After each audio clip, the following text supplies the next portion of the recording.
할렐루야 광교회 성도 여러분, 지금은 3월 16일 수요일 새벽 예배 시간입니다. 우리 함께 사도신경으로 우리의 신앙 먼저 고백하겠습니다.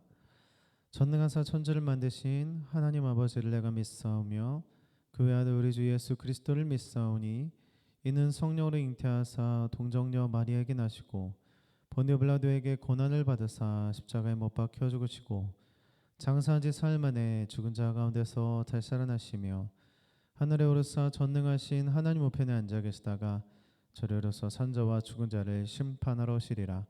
성령을 믿사하며 거룩한 공예와 성도가 서로 교통하는 것과 죄를 사해 주시는 것과 몸이 다시 사는 것과 영원히 사는 것을 믿사옵나이다.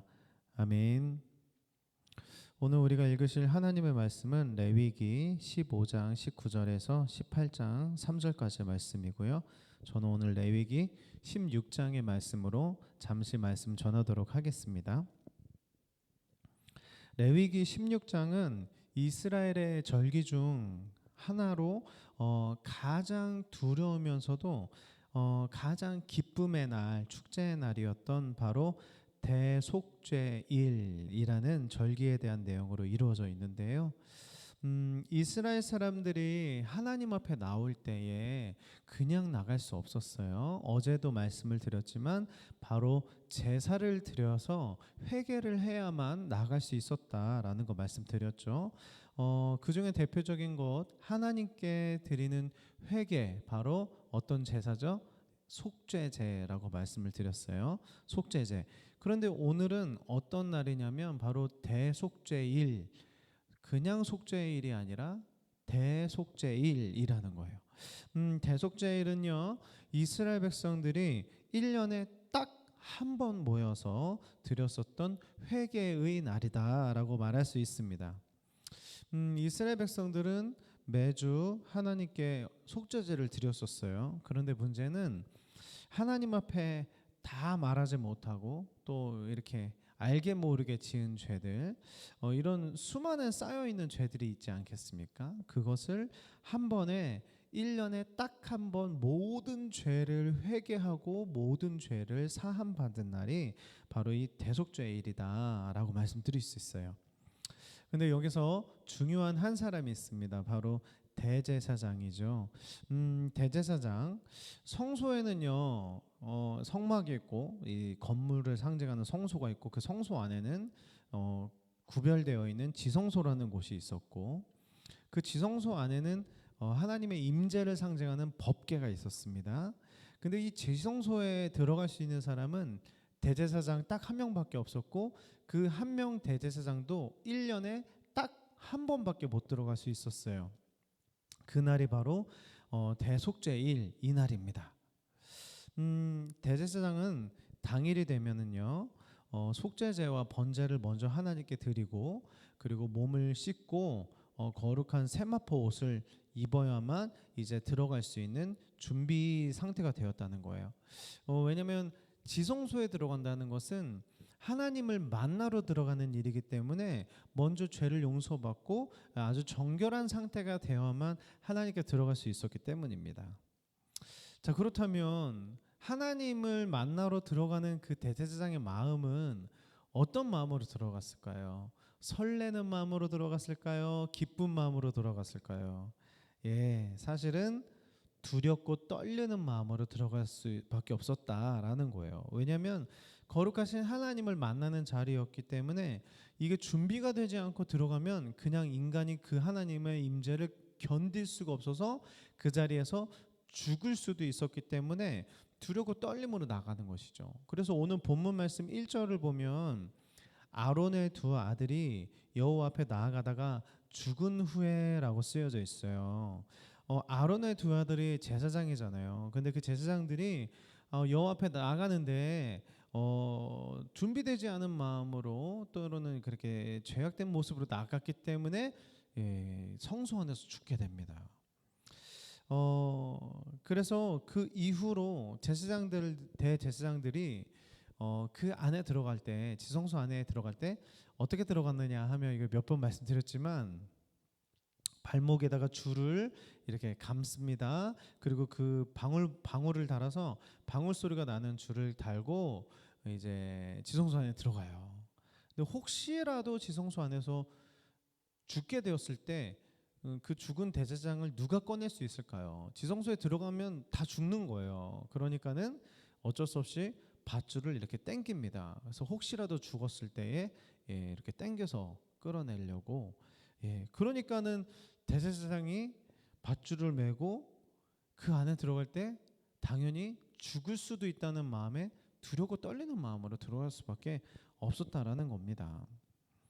자, 어쨌든 그거는 이제 후의 얘기라고 한다면 어쨌든 1년에 딱 한 번 들어가서 이제 그 일단은 제사장은요 자신의 죄를 위한 소의 피 그리고 백성들의 죄를 위한 염소의 피를 가지고 들어가서 죄를 사함 받는 의식을 그 안에서 행하게 됩니다.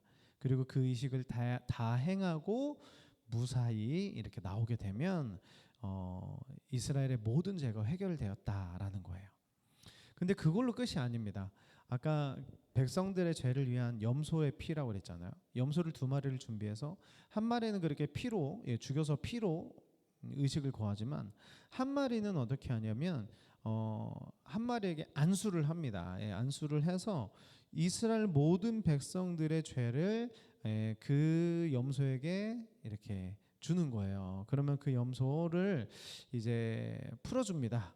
그럼 이 염소가 광야로 나가요. 광야 안에 가서 풀어주면 이 염소가 광야 안에서 쭉 가면서 결국은 굶어 죽거나 결국은 맹수한테 먹혀서 죽게 됩니다.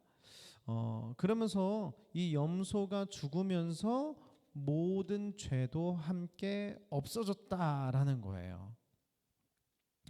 그래서 대제사장은요 광야에서 풀어준 그 염소를 이제 이렇게 높은 곳에 올라가서 염소를 보고 있습니다. 그러다가 그 염소가 눈에서 완전히 사라지게 되면 그때 선포를 합니다. 우리들의 모든 죄가 사해졌다. 그러면 그제서야 비로소 이스라엘 백성들이 그 전까지는 대제사장이 들어갔다가 나올 때도 이 광야에서 사라지기 전까지도 두렵고 떨림으로 계속 이렇게 있다가 모든 죄가 사해졌다라는 선포를 하면 그제서야 비로소 일어나서 기쁨의 춤과 자유의 춤을 추면서 축제의 날을 이렇게 보내기 시작합니다. 이게 바로 이것이 바로 대속죄일입니다. 성경은 근데 이렇게 말을 하죠. 아까 보내는 염소를 아사셀 염소라고 하는데 마치 이 아사셀 염소와 같은 분이 성경에 나옵니다. 보라 세상 죄를 짊어가는 어린 양이다. 바로 예수님이죠. 예수님은 모든 죄를 가지고 사라지셨습니다. 흔적도 없이 사라지셨습니다. 그것이 무엇입니까? 바로 사라졌다, 기억나지 않는다, 잊었다라는 뜻이에요. 예수님의 은혜를 받은 우리가 정말 자유하고 너무나 기쁜 이유는 바로 하나님께서 우리의 모든 죄를 사하셨다, 즉 잊으셨다, 그것을 의미하기 때문입니다. 인간의 용서는 용서를 하죠. 그러나 문제는 참된 용서가 될 수 없어요. 왜냐하면 기억하고 있기 때문이에요. 내가 저 사람을 용서했어. 그러지만 옛날에 했었던 일을 완전히 잊을 수는 없어요. 그렇죠? 그런데 하나님은 죄를 용서하시고 완전히 잊어버리셨다라는 거예요. 그래서 죄사함의 참된 축복은요, 완전히 잊었다라는 그 하나님의 그 잊었다라는 말씀을 믿는 사람이 정말 죄사함의 축복을 누릴 수 있게 되는 것입니다. 그런데 또 어떤 사람들이 이런 기쁨을 누릴 수 있냐면 당연히 그 당일날 하나님께 대속죄일에 그런 기쁨을 누리는 사람들이기도 하지만 더 중요한 것은 대속죄일이 7월 10일이었는데 바로 7월 1일이 되면 나팔을 부는 나팔절이 생겼었습니다. 나팔을 분다. 그게 무슨 말이냐면 열흘 전부터 나팔을 빵 불어서 대속죄일을 기다리게 만드는 거예요. 대속죄일을 준비하게 만듭니다. 그러면 나팔 소리가 들으면서 사람들은 열흘 동안 정결하게 대속죄일을 준비하고 그 준비한 사람들이 대속죄일 당일날 큰 은혜를 받게 되는 것이죠. 우리는 지금 어떤 기간을 보내고 있냐? 바로 사순절 기간을 보내고 있습니다. 사순절도 마찬가지입니다. 부활절을 기억하기 위해서 부활절의 40일 전부터 예수 그리스도의 발자취와 예수 그리스도의 고난의 길을 함께 기억하고 기리는 날이 바로 사순절 기간이고, 이 사순절 기간을 그렇게 잘 준비하며 보낸 사람들에게 부활절은 훨씬 더 큰 기쁨의 날이 되는 것입니다. 우리 지금 3월의 미션 Following Jesus라고 해서 고난의 영상들을 보며 매일마다 묵상을 하고 계시지 않습니까? 이런 날들을 우리가 함께 기억하고 함께 기리면서 보낸다면 부활절은 그냥 매년 보내는 부활절이 아니라 정말 우리에게 참된 기쁨과 자유를 주는 그런 부활절이 될 줄 믿습니다. 우리 함께 그렇게 이 사순절 기간을 은혜 가운데서 잘 보내시기를 예수님의 이름으로 축복합니다. 제가 기도하고 주기도문으로 예배 마치겠습니다. 사랑하는 주님, 오늘 대속죄를 통하여서 그 날이 얼마나 두렵고 떨리는 날인 동시에 기쁨과 축제의 날인지 함께 알아봤습니다.